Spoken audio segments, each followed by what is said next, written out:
out world, I'm grown now. The people gonna get tired of me singing at the top of these segments, but I love it. Those are the words from the theme song of Freeform's hit series, Grownish. The series first premiered in 2018 as a spinoff of the Kenya Barris hit Blackish.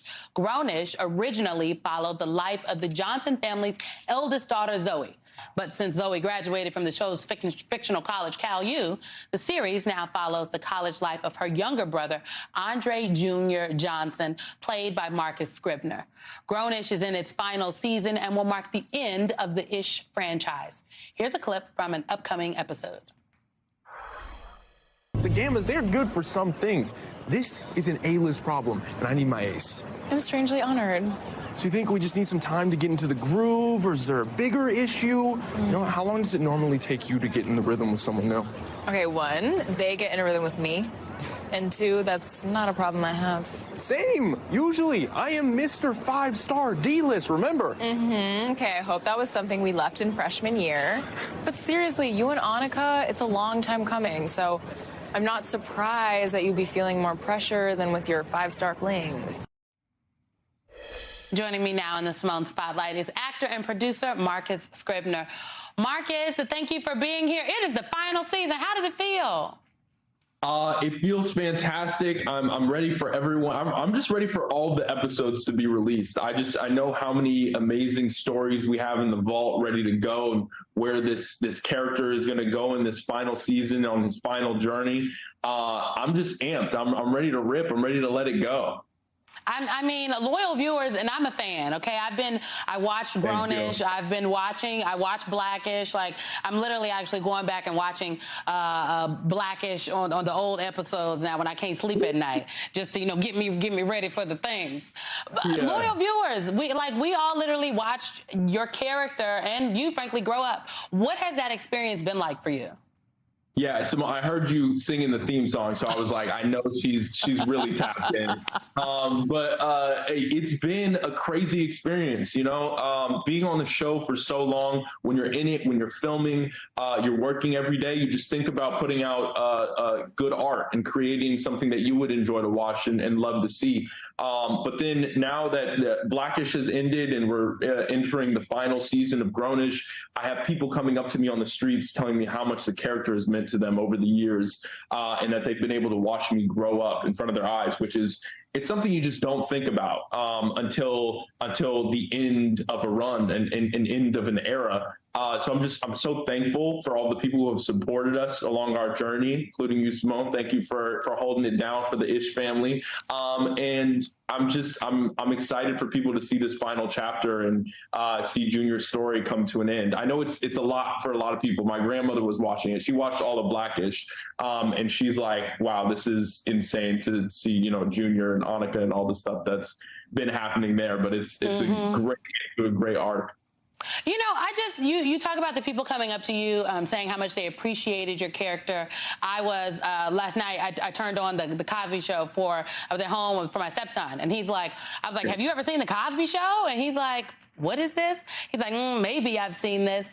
And for a different generation, the Cosby Show was the depiction of a black family, a successful black family, a mother who was a lawyer, a father who was a doctor. For our generation, I feel like Blackish, and then an extension of that, like Grownish is our Hillman, right? Grownish is our different world, right? Like how, just the impact of these characters. Talk to me a little bit about that. Yeah, I mean, I think when Kenya set out to create the universe, the Ishverse, as we love to call it, I think he had exactly that in mind. He wanted to create a new Black Renaissance when it came to seeing ourselves represented in television and film and art. And I think that's exactly what he's accomplished and set out and created. Like, when Blackish premiered, I remember there were not a lot of Black family shows on television. There weren't. There was like Everybody Hates Chris was going, the Bernie Mac show, things like that. And I think this is, like you said, our modern Cosby Show in a way, and like you said, different world with Grownish. I think it's all been very intentional, and that representation, I think, has really had an impact. Like I was saying earlier, people coming up to me on the streets saying they've seen me grown up. But I've also had people come up to me and tell us that we've made conversations easier to have with their family. And I think one of the very important things about Grownish is it kind of shows that, not everybody in the Black community thinks the same. We have a lot of people with different viewpoints and different ideas, and it creates conversation even within families. And I think those social dynamics really speak to people when they're able to resonate with different characters who might align with how they feel, and create conflict and start those conversations. So it's been very shocker. People learned that Black folks are in fact not monolithic. Exactly. I know. I do want to talk a little bit about what you do off screen. You teamed up with Toms of Maine to help raise awareness about climate change, right?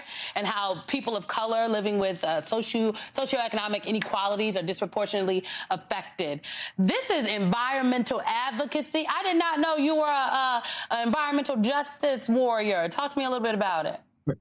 Yeah, so with my Toms of Maine partnership, we were actually able to fund a lot of young BIPOC community leaders who had great environmental ideas, whether that was there was a girl who started a sustainable weave business where she was able to upcycle products and turn them into weaves, which is insane, mind-boggling to me. And these kids are like below the age of 18 doing things that I could have never imagined. So yeah, the environment is very important to me, and I think it should be very important to everyone. After all, we live on this planet. It's our quality of life. It's the quality of life of the things around us. And so, like you said as well, BIPOC communities are affected vastly more intensely than any other communities when it comes to, whether it was COVID-19 or you've got wildfires out here in California, you've got the smoke that just came over New York recently.